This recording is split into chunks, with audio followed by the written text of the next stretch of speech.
Près de 130 pays ont déjà signé avec la Chine l'accord d'évitement de double imposition. Il s'agit d'un accord qui a pour but d'empêcher les risques de double imposition pour les contribuables qui résident dans un État, mais qui perçoivent les revenus d'un autre État. Un accord qui ouvre davantage d'horizons pour les commerçants rwandais.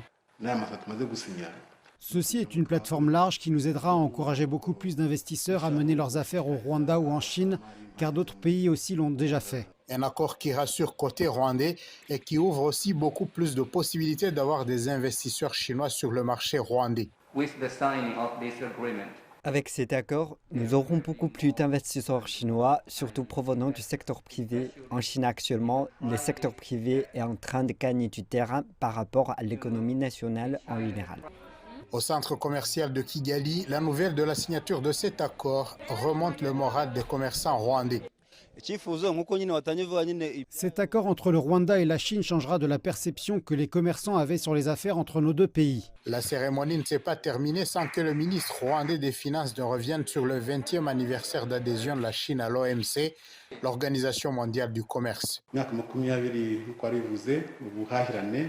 Cet anniversaire est synonyme de l'épanouissement des relations commerciales entre la Chine et les pays africains. Nous constatons aussi que la relation est constante. La Chine est une puissance dont l'économie s'accroît à une grande vitesse.